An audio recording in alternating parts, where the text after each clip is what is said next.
Baik, selamat pagi. Hari ini kita akan membahas tentang soal-soal yang mungkin akan kita bahas atau akan kita temukan pada soal-soal ujian sekolah.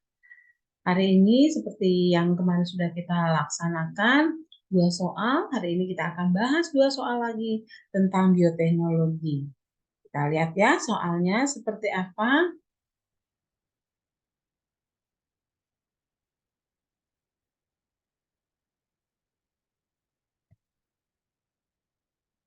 Nah ini. Kita akan lihat soalnya. Berikut ini merupakan kelebihan pengawetan makanan dengan menggunakan radiasi. Kecuali di sini adalah yang ditekankan tentang pengawetan makanan. Mana kira-kira jawabannya? Bahwa kelebihan pengawetan makanan dengan menggunakan radiasi. Yang mana? Kira-kira. Apakah bahan pangan itu tidak berubah? Tidak membusuk selamanya? Tidak menimbulkan polusi lingkungan? Meningkatkan mutu dan higienis bahan panganan?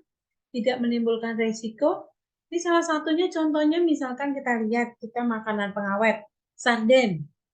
Apa sih kelebihannya kalau kita kok sarden itu harus diawetkan? Di sini yang kita lihat yang ditanyakan adalah kecuali. Berarti cari yang bukan mendapatkan keuntungan bagi manusia. Karena ingat, prinsip daripada bioteknologi itu adalah mendapatkan keuntungan bagi manusia. Penggunaan teknologi nuklir atau radioisotop dalam bidang teknologi pangan biasanya kita kenal dengan istilah iradiasi. Iradiasi bahan pangan mempunyai beberapa kelebihan bila dibandingkan dengan proses pengawetan konvensional. Di antaranya, kesegaran bahan pangan tidak berubah, tidak menimbulkan residu zat kimia pada makanan, tidak menimbulkan polusi pada lingkungan, dapat menggunakan bahan pengeras yang murah, dan dapat meningkatkan mutu dan higienis bahan makanan. Kalau kita lihat di soal berarti apa? Kecuali tidak membusuk selamanya. Salah satunya contoh yang tadi kita bahas. Kenapa makanan-makanan kaleng itu kok bisa bertahan lama? Karena dia sudah diradiasi, ya, dia sudah disterilisasi. Maka pengawetan makanan tersebut menggunakan radiasi. Lihat contoh yang lain. Dampak negatif yang mungkin ditimbulkan oleh adanya pemuliaan tanaman berbiji dengan cara radiasi induksi adalah yang mana ini? Tidak dapat berproduksi secara vegetatif, tidak dapat berproduksi secara generatif, tanaman rentan terkena penyakit, pengendalian hama harus lebih terpadu, menggunakan medium khusus untuk penanamannya.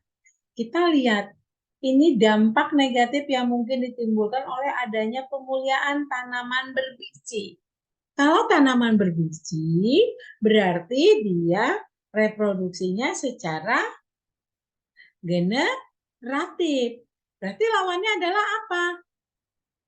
Penyinaran dengan sinar gamma dapat menembus biji hingga lapisan DNA yang dapat merubah sifat pada keturunannya. Keuntungan radiasi induksi adalah ditemukannya varietas baru dengan sifat unggul seperti semangka tanpa biji. Meskipun demikian, jika sinar gamma mengenai sel vegetatif, maka akan menimbulkan kanker. Varietas tanaman berbiji tanpa biji akan mengalami kesulitan untuk mendapatkan keturunan. Nah, kita sering menemukan bahwa semangka itu tanpa biji. Kemana sebenarnya semangka itu? Nah, sekarang dengan kemajuan teknologi, biji semangka itu bisa didormansi. Maka tidak tumbuh lagi yang namanya biji semangka. Kita lihat, kita lebih senang mempergunakan semangka tanpa biji.